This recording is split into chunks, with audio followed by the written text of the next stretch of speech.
Good morning, dear viewers. Welcome to the Next Nigerian President newspaper review. Today, the 13th of September 2022. I am Anne Chibufwe. Today, we will be reviewing topics and issues that made headlines on national dailies. And with us here, we have a political economist and a newspaper columnist, Olamileko Adefolari. Olamileko, you're welcome to the show. Thanks for having me. So thank you. So we are moving on. The Daily Sun, and on politics, Tinubu Obi clash as Atiku faces editors.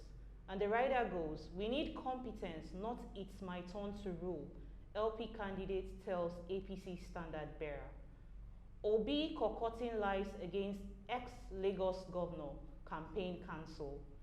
Editors to interrogate Atiku on policy plans. This can be found on page 6 of the Daily Sun. So, what do you think? What's your take on this issue, the clash between Tinubu, Obi, and Atiku? What's your take on it? And for the record, these are unnecessary issues that we're supposed to be reading the headline. At this point in time, Obi, Tinubu are supposed to be telling us what they're about to do or what they would do if they eventually win the election. That should be what they should be putting before us, and that's what the newspaper is supposed to be reporting for us.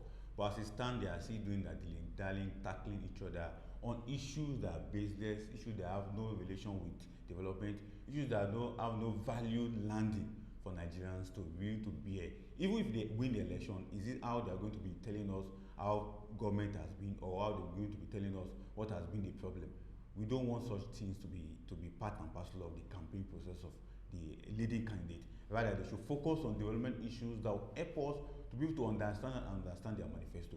I can see that Atiku is taking a lead in this particular issue at this point in time. Even though their internal wrangling in the PDP is trying as much as possible to meet with Nigerians, he's going to do a public presentation or public dealing with editors of different media houses to present his card in terms of what he thinks is going to do. And that should be an advice for the other two leading parties to take clue from and borrow from what Atiku is doing. Because as it stands, Atiku is leading and is being focused come towards 2023 election. So do you feel other candidates, that is Tinubu and Obi, are not being focused? As it stands today, I don't see them being focused because at this point, just 10 to 12 days to the declaration of official campaign process, they are still doing the in-house trading that normally politics is known for. We don't want to do that, and we don't expect that from them. Rather, let them be focused, let them be articulative, let them look at what they think will solve the Nigerian problem as it stands today. So on economy, angry Senate moves against oil thieves. So what's your take on this oil thieves issue? The issue of oil thieves is not just happening today, or we just hope the Ninth Assembly will stand by their word. Although we know that the issue of oil theft goes beyond just Nigerian border. It has international conspiracy, both internal and external conspiracy. It also has political undertone in the sense that the government in power always very, very relaxed in tackling issues of oil theft. But as it stands today, we know that the issue of oil theft, is about the economy, the soul of Nigerian revenue generation, especially crude oil being the only source, the 90% source of our revenue. So it will be good for the government to tackle it headlong, and it's also a concern for the political parties who are trying to contest for the next election. So their own take on this particular concern will be a big win for them if they can have a strategy, a policy in their manifesto as a campaign towards 2023 about how to tackle oil thieves in Nigeria. Indeed, we need a candidate that would be able to tackle oil thieves in Nigeria. On the top left rider, we have 2023 votes will count, INEC assures Nigerians. So do you believe that INEC assuring Nigerians that votes will count in 2023 actually holds water? Sorry, I almost cut you in, but the issue is this: can Nigerians really trust INEC? Can any government agency be trusted? But as it stands today, we can give INEC at least a bit of trust in the sense that they have been able to deploy new innovation towards the 2023 election. The BVAS is here, the server issue is here, the transmission of results is here, and the Electoral Act also is here to safeguard and guide the 2023 election. But the concerns will always be the stakeholders who are going to participate in the election. If INEC is assuring us vote will count, are the politicians ready to make vote count? Are their members ready to make vote count? That is the question they need to answer. But we can actually trust INEC at this point in time because of the innovation they are putting towards the 2023 election. So this can be found on page 26 of the Daily Sun. So moving on to the next, leadership. The headline, PDP leaders move to pacify Wike. That can be found on page 4 of leadership. So do you think Wike is unnecessarily being pig-headed and inconsiderate of Atiku as their candidate with all these issues going on in the PDP? I won't agree with you that it's being pig-headed, but for share of understanding of what is happening in PDP as it stands, because of their internal democracy, they have not been able to put together, a house that is almost scattering like a house of cards. But this is the last push for them before the campaign will start in less than 14 days from now. But we just hope that all things will work out for PDP. But Wike being pig-headed, no. Wike on his part is fighting for his interest, because politics is all about interest. So you don't have to say he's pig-headed, but he's just fighting for his interest. Even Atiku as a C is also fighting for his interest.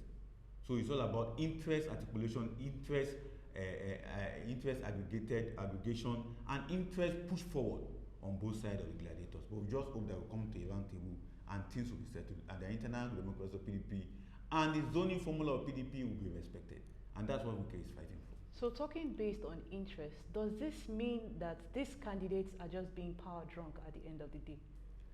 Will you say power drunk? After all, politics is all about interest, politics is all about power, politics is all about economy, politics is all about we share the wealth or we share the loot that is available in any political space. But we must not rule out that they are power drunk, but power drunk to the interest of the individual. That is what is happening. All right, moving on to the next, we have the Punch and the leading story, boundary disputes worsen insecurity, 676 killed in states. This is on politics. And the rider goes, 444 houses razed in communal clashes in Ebonyi State, Kogi and Cross Rivers. So on this particular issue of boundary disputes, which of the leading candidates do you feel has the capacity to handle insecurity in the country? The insecurity issue, I will say it here, is not something that can be easily done away with, because of the way it has spread, and because of the tentacles that it has, and because of the insecurity is feeding from poor economic policy of the current government or successive government in the past. But one key thing about this particular one that we are reading from the newspaper this morning is about boundary. And one of the key candidates have said that the only way to solve some of the challenges that we have in Nigeria is fiscal federalism. So when you're talking about boundary, you are still relating to fiscal federalism. And what is fiscal federalism? Whereby states have the opportunity to create wealth and regenerate wealth through what they have as resources in their state. And this also talk about state police, which is also part of fiscal federalism. So I want to indicate on Atiku that with Atiku, this can be easily done with, but we also know that you can't rule out the other political parties on their candidate on what they want to do, especially with Labour Party that we don't know what they will do, but we know that they have a fresh strategy concerning insecurity. And for APC, currently what they are putting in place is not working, but we know that if they come to power, they may have a fresh think about insecurity. But as it stands today, because of the focus of Atiku being the leading candidate who is pragmatically and practically looking at how to deal with issues of development, not tackling other political opponents as being done by the other political candidate. We just hope that Atiku will be able to do it at this point in time. So do you feel that the other candidates, that's Tinubu and Obi, who you feel are tackling each other, do not have the capacity to tackle insecurity in Nigeria? They may have it, but as it stands today, they have not told us what they are going to do. So the only person that is trying to tell us what they are going to do today is Atiku. So the headline story can be found on page 2 of the Punch. So on economy, Labour Act, aviation workers issue 14-day ultimatum. So what is your take on this particular issue? What's your take on this? Labour issue is always very dicey to handle, in the sense that at this point in time, because of the biting economic challenges that we are facing, the purchasing power of every worker is dwindling. The issue of naira dwindling compared to other foreign currency, and the issue of inflation. So the wages that labor workers are receiving presently is not good enough, and especially with the issue of minimum wages. Now it's not even minimum wage as it stands, rather it is just wages that is not giving them what they want. If they go to the market, they can't really buy what they want or satisfy themselves with what they want to feed their family and themselves. So it's a very dicey issue. But in all, come 2023 election and relating to all the political parties or political candidates, I just hope they will to deal with labor issue, because labor issue is very complicated. It's not something that can just go with. So which of the leading candidates do you feel has the ability to tackle this particular issue? If we still look at it from the angle of fiscal federalism that Atiku is talking about, labor issue can be tackled in the sense that each state can now determine how salaries of workers can be paid. But instead of all focus on the federal government, but the labor union are not ready to allow wages to be moved from the exclusive list to the concurrent list. But if the political will is there, if the Atiku Abubakar and the PDP have the strong will to do it, they can do it. But I will say it here, because of the issue of labor has to do with international collaboration with the International Labour Organization that determines some of the movements, some of the focal point of this labor issue. It may not be easy for national government to be able to handle labor issues as it stands. So we have it there, dear viewers. Thank you, Mr. Olamiliko. Thank you, Olamiliko, for joining us. Thanks for having me. So, dear viewers, we have come to the end of our newspaper review. You can go out there, get a copy of the newspaper, and read the stories for yourself. You can also follow us on our social media handles. On Twitter at @NGNextPresident, on Instagram, the Next Nigerian President, on Facebook, Next Nigerian President. You can also subscribe to our YouTube channel, the Next Nigerian President. Do have a lovely day. Thank you.